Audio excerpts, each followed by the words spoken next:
జయలక్ష్మి నారాయణ్. ఇవాంటి రోజున పెన్బిళ్ళే రహస్యంలో తిరుక్కోలూరు అమ్మాల్ భగవద్ రామాంజుల వారిని అడిగిన రెండవ ప్రశ్న గురించి తెలుసుకుందాం. అగమెరిగిత్తు విట్టెనో విదురై పోలే అంటుంది. ఆ విదురుడు గురించి చెప్తోంది ఇందులో.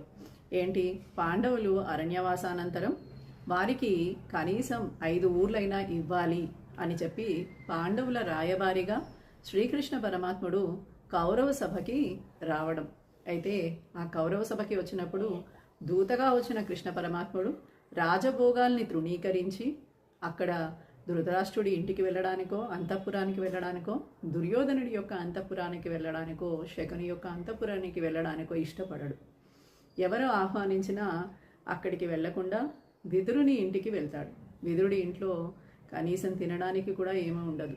ఎందుకంటే పాండవులని అరణ్యవాసానికి పంపించినప్పటి నుంచి వారు ఈ రాజ్యం యొక్క కూడు తీసుకుంటే గనక వారికి ఆ పాపం ముట్టుతుంది అని చెప్పి విదురుడు ఆ పాపాన్ని తృణీకరిస్తాడు. అందుకని ఆయన ఫలాల్ని ఆరగిస్తూ తన జీవితాన్ని గడుపుతూ ఉంటాడు.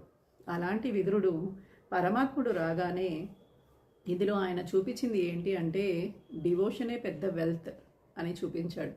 అంటే ఆయన దగ్గర ఉన్నదంతా ఆయనకి సమర్పించేస్తాడు. పరమాత్ముడు ఇలా వచ్చి ఆయన ఇంటికి రాగానే ఆయనకి అర్ఘ్యపాద్యాలు సమర్పించి ఆయనని అర్చించి చక్కగా ఆయనకి ఆసనం సమర్పించి అంతటి పరమాత్ముడు అన్ని రకాల భోగాలని అనుభవించగలిగే పరమాత్మ నా ఇంటికి అలా అసలు ఏమీ లేని ఇంటికి వచ్చి నాతో ఆసీనుడై ఏమీ లేని తిండిని అంటే పంచభక్ష భోక్ష పర్వణాలన్నీ తినగలిగిన వాడు ఇలా ఏమీ లేని ఫలాలని స్వీకరించి నన్ను తరింపజేస్తున్నాడు అని చెప్పి ఉన్నదంతా సమర్పించాడట.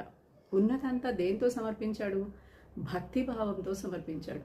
ఉన్నదంతా ఆయన దగ్గర సమర్పించేసరికి ఆ పరమాత్ముడు కూడా చాలా ఆనందంగా అతని యొక్క భక్తికి తరించిపోయాట. అంత భక్తికి తరించిపోయాడు. విదురుడు తనకున్నదంతా ఇచ్చేయగలిగాడు. అలా ప్రేమతో చేసిన సేవని శ్రీకృష్ణుడు సంతోషంగా స్వీకరిస్తే మరి తిరుక్కోలూరు అమ్మాలు ఏమడుగుతుంది అనంటే విదురుడు చూపినట్లుగా నేను ఇంత నిస్వార్థంగా భక్తిని చూపగలిగానా? నాలో భక్తిలో ఏదైనా లోపం ఉందా? నా హృదయాన్ని పూర్తిగా ఆయనకి అర్పించగలిగానా? భక్తిలో కావాల్సింది ఏంటి? శరణాగతి. ఈ శరణాగతి నాలో ఉందా? నేను ఇంత ఆయనకి అన్నీ సమర్పించగలిగానా అనేది నా రెండవ ప్రశ్న స్వామి అని చెప్పి భగవద్ రామాంజుల వారిని అడుగుతుంది. అదనమాట విశేషం. మళ్ళీ మనము వేరే ప్రశ్నతోటి రేపు కలుద్దాం.